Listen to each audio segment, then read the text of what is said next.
Amados, que a graça e a paz do Senhor Jesus seja com todos nessa noite, pelas horas que são.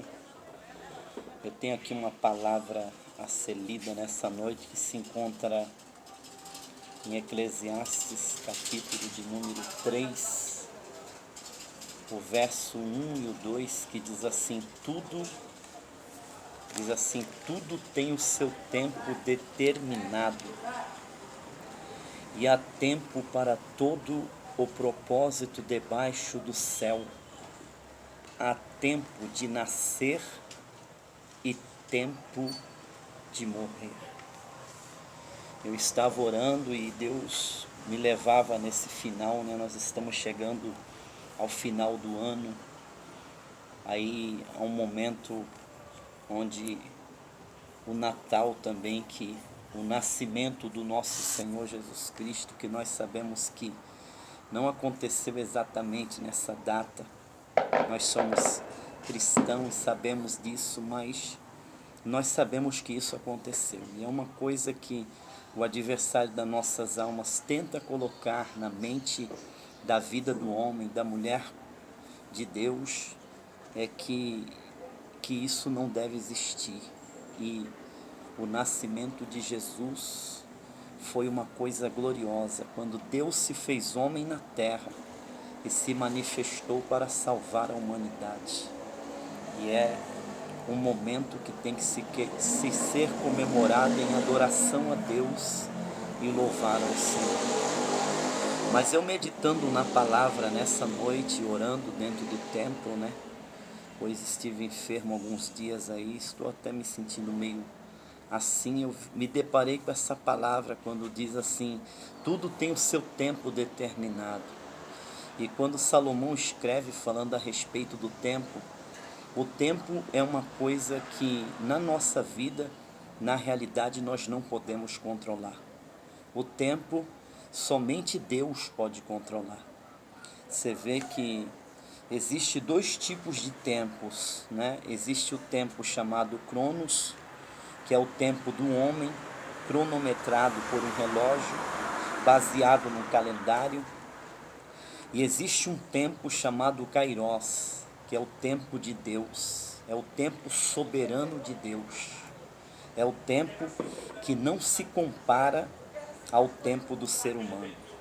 Mas eu olhando para dentro dessa palavra, quando o escritor de Eclesiastes diz nesse ponto que há tempo de nascer e tempo de morrer, porque eu tenho visto que durante essa época tem acontecido assim mortes, pessoas tão queridas têm partido, né? Inclusive esses dias até partiu a mãe de um amigo meu, a dona Alice Lobo. Partiu também um amigo nosso aqui, muito antigo, né? Pessoas tão assim queridas, que faz parte ou fez parte da nossa história e que morreu. E eu fiquei vendo que Salomão, falando a respeito desse tempo, ele fala a respeito desses dois pontos: tempo de morrer e tempo de nascer.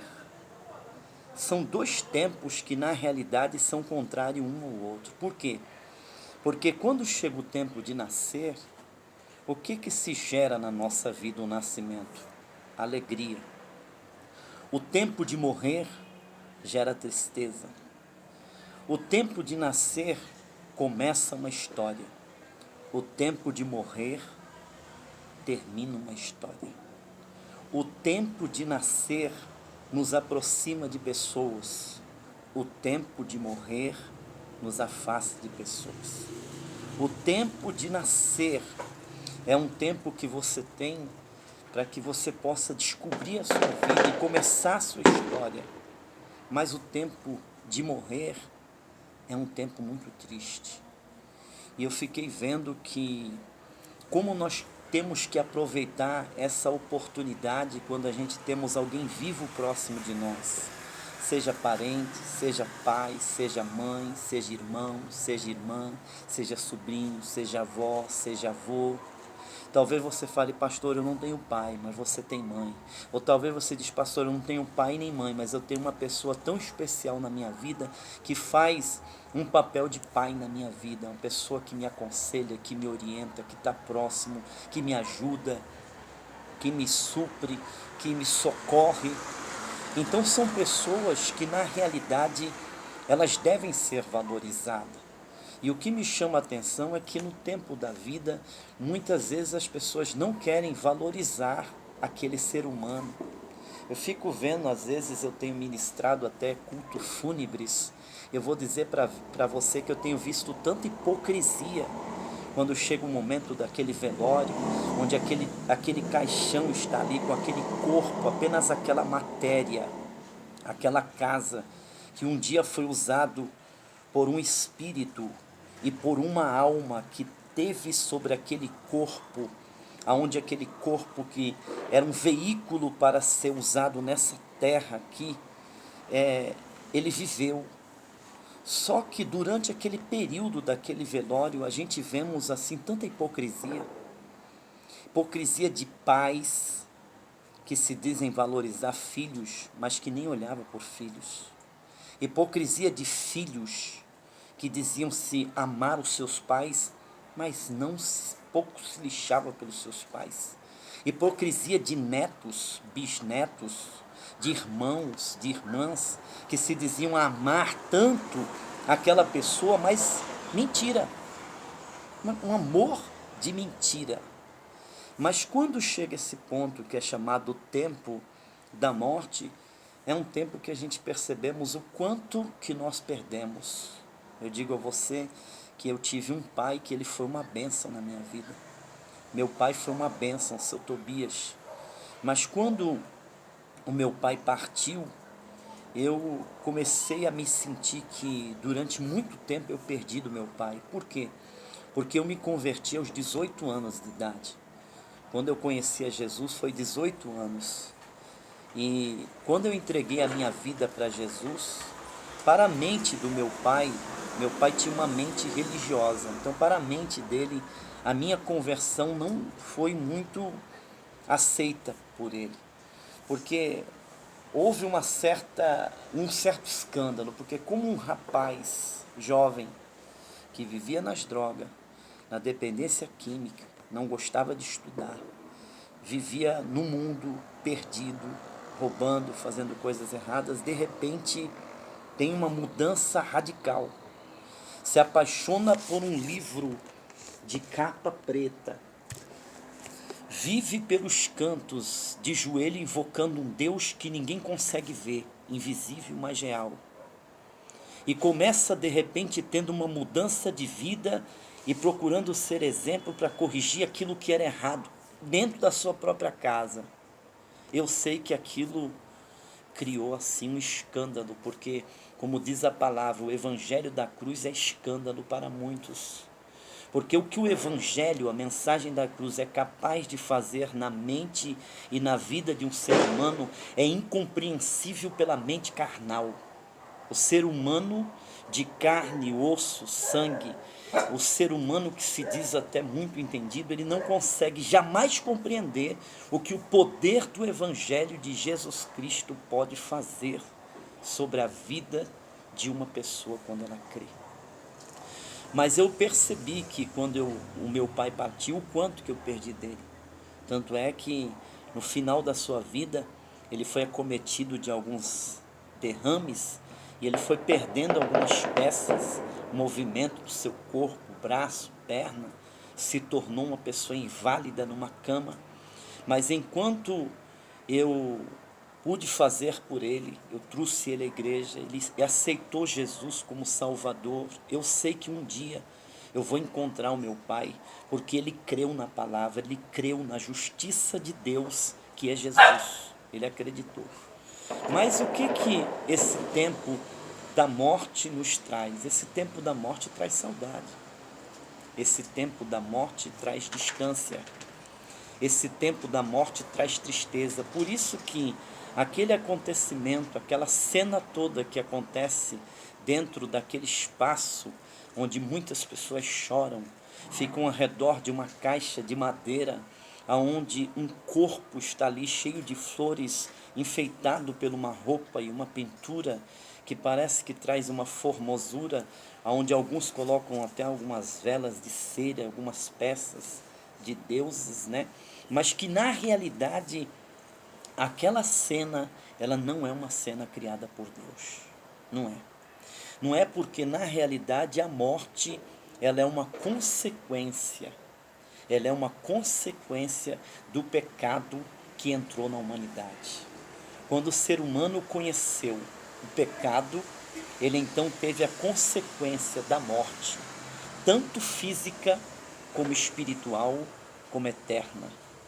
Ele teve a consequência da morte física, da morte espiritual e da morte eterna. Ele teve a consequência da morte física, porque o ser humano tinha uma eternidade. Ele teve a consequência da morte espiritual, porque o ser humano se distanciou de Deus.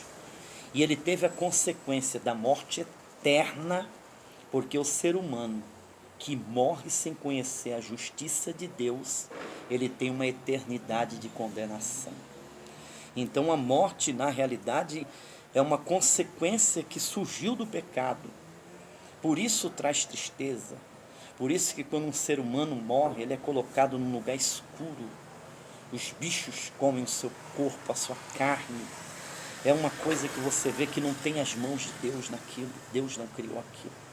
Mas a vida, quando Salomão diz, tempo de nascer, o tempo da vida, o tempo da oportunidade de você viver, eu digo a você, aproveite isso, meu amigo. Talvez durante esse ano de 2017, você perdeu muito tempo da tua esposa, dos teus filhos, da tua casa. Pastor, eu não consegui viver minha família, não consegui viver minha casa, não consegui viver meu povo, não consegui viver a minha cidade, o meu trabalho. A minha vida foi droga, a minha vida foi bebida alcoólica. Eu vejo como os homens acabam suas vidas dentro dos bares. Alguns, quando chegam aos 50 anos, 60, a vida é só de jogar dominó, baralho, bebendo cerveja. É de manhã à noite, sentado ao redor de uma mesa de praça, com amigos ali durante todo dia. Não vive família, não vive neto, não vive esposa, não vive casa, não vive nada, amados. E Deus não quer isso para nós. O Senhor nos deu a vida para nós aproveitarmos ela e aproveitarmos aqueles que estão vivos e nos relacionarmos com eles, convivermos. Por isso você mãe, viva seus filhos. Você pai, viva seus filhos. Você marido, viva sua esposa, viva sua casa, viva sua família. Você, esposa, viva seu marido, viva a sua terra, viva a sua cidade, viva os seus amigos. Procure olhar para eles, porque às vezes a amizade, às vezes ela se torna uma amizade tão falsa, eu vejo. Porque o que é uma verdadeira amizade? Uma verdadeira amizade, ela está dentro de uma preocupação. Às vezes você tem um amigo, aí de repente aquele amigo some. Aí você fala assim, poxa, eu nunca mais vi fulano. Fulano sempre passava aqui quando ia comprar pão, quando ia comprar uma mistura, quando ia levar alguém mas eu nunca mais vi. Mas a gente não procura saber. E às vezes esse ser humano, eu até me deparo com uma cena de um pedreiro, que ele trabalhou aqui na construção desse templo, e de repente esse pedreiro sumiu, amado. Ele era acostumado a passar sempre aqui, dar um bom dia, uma boa tarde, uma boa noite.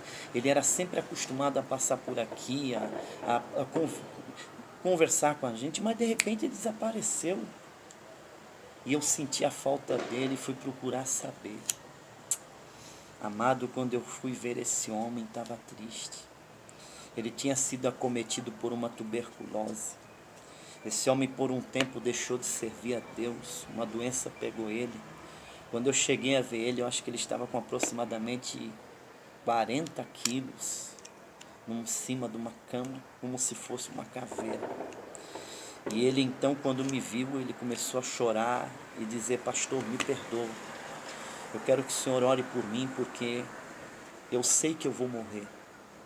Mas eu quero partir com Cristo, eu quero reconciliar com Deus. E eu lembro-me que ele então esticou a mão assim para mim, tinha um armário dele, e nesse armário tinha um perfume muito caro. E ele disse assim: pastor, aquele perfume ali, leva ele. Eu falei: para quê, irmão? Ele disse: para o senhor poder fazer um sorteio, para o senhor vender esse perfume lá e fazer dele para ajudar a pagar uma luz, uma água. Eu quero fazer alguma coisa pela obra de Deus, eu quero ajudar, então leva esse perfume. Naquele dia aquele homem se reconciliou com Deus, passou mais um tempo no hospital e morreu. E foi para a glória, porque reconciliou com Cristo. Mas o que eu digo nisso é que às vezes uma amizade, um amigo, um colega, que você tem ele, você considera, mas ele some, você demonstrou uma hipocrisia, porque você nunca procurou saber o que aconteceu com aquela pessoa, cadê ela, onde é que ela está. Então eu desperto isso para você, porque isso é para mim também, né? Às vezes eu vou dizer para você que esses dias eu entrei em um dos pontos de socorro aqui da nossa cidade. Amado, que vergonha, amado, coisa horrível. Tantas pessoas enfermas, tantas pessoas sendo maltratadas, tantas pessoas jogadas, desamparadas, e nós olhamos o que é a vida. A vida, ela se torna uma boa vida quando você conhece a boa mensagem, a mensagem da cruz, a pregação do Evangelho. Por isso eu quero dizer a você, né? Às vezes você fala assim: pô, Natal, nós vamos zoar, nós vamos beber, nós vamos fazer, vamos acontecer. Você sabe o que é o Natal? Você sabe o que aconteceu justamente? Deus se fez homem na terra. É como se Deus tivesse se vestido de um ser humano e manifestado aqui na terra, de carne, de osso, de sangue. Ele viveu